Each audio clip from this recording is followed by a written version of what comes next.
अस्सलाम वालेकुम। Airport security force में जॉब्स के हवाले से एक और वीडियो। इस वीडियो में मैं आपको बताऊंगा कि एयरपोर्ट सिक्योरिटी फोर्स में जो रिटन टेस्ट होता है वो किस टाइप का होता है, उसमें जो सवालात आते हैं किस तरह से होते हैं, और साथ में छोटी छोटी एग्जांपल्स भी दे के आपको बताऊंगा कि आपने पेपर किस तरह से अटैम्प्ट करना है। इससे पहले मैंने आपको एक वीडियो बना के दी थी जिसमें मैंने आपको बताया था कि एयरपोर्ट सिक्योरिटी फोर्स में जो फिज़िकल और मेडिकल टेस्ट है वो किस तरह से होगा, उसमें आपने रनिंग कितनी करनी है, किस तरह से करनी है, ताकि आपको पूरे नंबर मिल सकें। सारी की सारी डिटेल मैंने आपको बताई थी। अगर आप वो वीडियो देखना चाहते हैं तो नीचे डिस्क्रिप्शन में लिंक है, वहाँ पे जाके आप उसको चेक कर सकते हैं। और वीडियो शुरू करने से पहले आपको बता दूं, अगर आपने चैनल सब्सक्राइब नहीं किया तो सब्सक्राइब कर लें और साथ में बेल के निशान को भी दबा दें ताकि जो मेरी आने वाली नेक्स्ट वीडियो उसका नोटिफिकेशन आपको मिल जाए। और एक अहम बात बता दूं कि इस वीडियो को ज़रूर लाइक कर दें। कोई भी वीडियो बनाता हूं तो उसको लाइक ज़रूर कर दिया करें, इससे जो होता है कि हमारी हौसला अफजाई होती है और जो है मज़ीद वीडियो बनाने का दिल करता है। सबसे पहले जो क्वेश्चन होते हैं वो इंग्लिश के होते हैं। उसके बाद पाकिस्तान से रिलेटेड कुछ क्वेश्चन होते हैं जिनको आप सोशल स्टडी भी कह सकते हैं, और जनरल नॉलेज के कुछ क्वेश्चन हैं उसके बाद, जिनमें करंट अफेयर भी शामिल है, और आखिर में जो है इस्लामियात के कुछ क्वेश्चन होते हैं। और सबसे पहले हम यहाँ पे चलते हैं इंग्लिश के टेस्ट की एग्जांपल की तरफ कि जो इंग्लिश के क्वेश्चन होते हैं किस टाइप के होते हैं।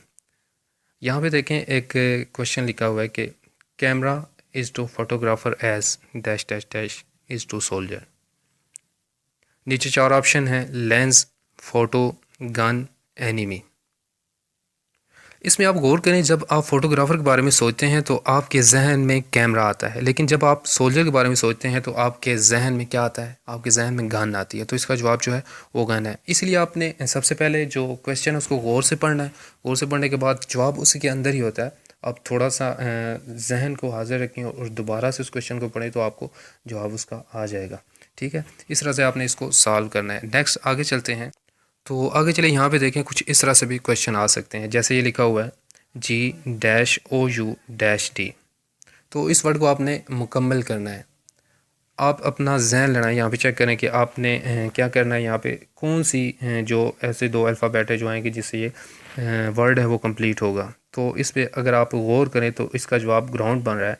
जी के बाद आर आपने लगाना है, फिर आगे आपने एन लगा देना है। नीचे ऑप्शन आपको दिए होते हैं, चार ऑप्शन दिए होते हैं। यहाँ पे क्या आता है, जब आप चारों ऑप्शन को यहाँ पे मिलाएंगे तो आपको ऑटोमेटिकली जहन में आ जाएगा कि इसका जवाब ये बन रहा है। और उसके बाद आगे एक और लफ्ज़ है यहाँ पे लिखा हुआ है, ये चेक करें, G-E-N। तो ये क्या बन रहा है, ये भी आपने जहन में अपने माइंड को हाजिर करना है। यहाँ पे देखना है, नीचे चार ऑप्शन भी दिए होंगे, वहाँ से आपने सेलेक्ट करना है। जैसे इसका जवाब RE आ रहा है, अगर आप खाली जगहों में RE डालेंगे तो ये ग्रीन बनता है। तो इसका जवाब जो है वो ग्रीन है। ऑप्शन में अगर आपको दिया गया है RE तो आप उसको टिक करें तो ये आपका जवाब दुरुस्त होगा। ठीक है, तो चलें आगे चलते हैं। यहाँ पे देखें, कुछ इस तरह से भी सवाल आ सकता है। लिखा हुआ है कंप्लीट द सीरीज़। नीचे 9, 5, 18, 10, 23, 15 और आगे डैश डैश लिखा हुआ है जिसमें आपने आंसर लिखना है। अगर आप गौर से देखें तो 9 के बाद यहाँ पे 5 आ रहा है, फिर 18 आ रहा है, फिर आप 10 को छोड़ते हैं तो 27 आ रहा है, 15 को छोड़ते हैं फिर आगे क्या आएगा? जी बिल्कुल 36 ही आएगा। यहाँ पे है कि 9 का जो है पहाड़ा चल रहा है, 9, 18, 27 और 27 के बाद जो 9 के पहाड़े में वो 36 ही आता है। अगर आप दूसरी तरफ गौर करें तो यहाँ पे 5 है, फिर 10 है, फिर 15 है, यानी कि एक तरफ 9 का पहाड़ा चल रहा है और दूसरी तरफ 5 का चल रहा है। ठीक है, यहाँ पे आगे फिर 5, 10, 15 और इसके बाद जो है 20 आएगा। ठीक है, 36 और 20 जो इसका करेक्ट आंसर होगा। तो आगे चलें, यहाँ पे एक और सवाल है, बहुत ही इंटरेस्टिंग सवाल है। अगर आप इसको अटैम्प्ट कर लेते हैं जवाब पता लगने से पहले, तो दुनिया की कोई ताकत आपको सेलेक्ट होने से नहीं रोक सकती। यहाँ पे देखिए सवाल लिखा हुआ है कि if Nasar is coded as PCUKT and Khan is coded MJCP, then Ali is coded as dash dash dash. तो यहाँ पे आप गौर करें कि उन्होंने कौन सा फार्मूला यूज़ किया है, किस तरह से उन्होंने इसका कोड निकाला है। सवाल ये है कि अगर नासिर को कोड किया जाए तो उसका जो कोड बनता है PCUKT बनता है, और अगर ख़ान को कोड किया जाए तो जो उसका कोड बनता है वो MJCP है। Then Ali is coded as. तो आप बताएं कि अली का कोड क्या बनेगा। तो आपने जवाब देना है कि अली का कोड क्या बनेगा। यहाँ पे गौर करें, सबसे पहले उन्होंने लिखा हुआ है एन का जो उन्होंने कोड निकाला है वो पी है, ठीक है। फिर उसके बाद ए है, ए का कोड निकाला है उन्होंने सी। उसके बाद एस है, एस का जो उन्होंने कोड निकाला है वो यू।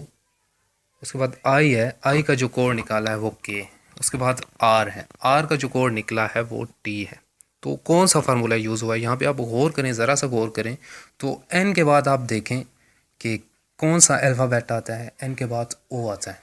ओ को उन्होंने मिस कर दिया और यहाँ पे उन्होंने पी लिख दिया, ठीक है। यानी कि थर्ड अल्फ़ाबेट उन्होंने, हर जो अल्फ़ाबेट का तीसरा अल्फ़ाबेट है उन्होंने कोड में डाल दिया। उसके बाद यहाँ पे देखें ए है, ए के बाद बी आता है, बी को उन्होंने मिस करके यहाँ पे सी लिख दिया कोड में। उसके बाद फिर एस है, एस के बाद टी को उन्होंने मिस कर दिया और यहाँ पे यू लिख दिया।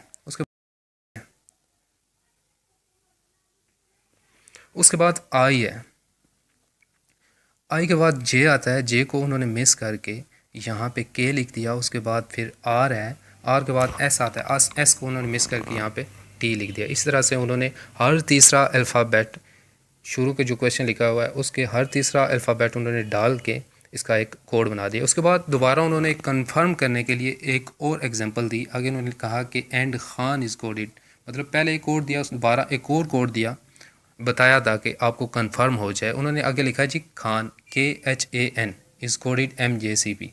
के जो है इसका कोड यहाँ पे बन रहा है, क्या बन रहा है, एल को उन्होंने मिस किया। उसके बाद यहाँ पे देखें आप, उन्होंने एम लिख दिया।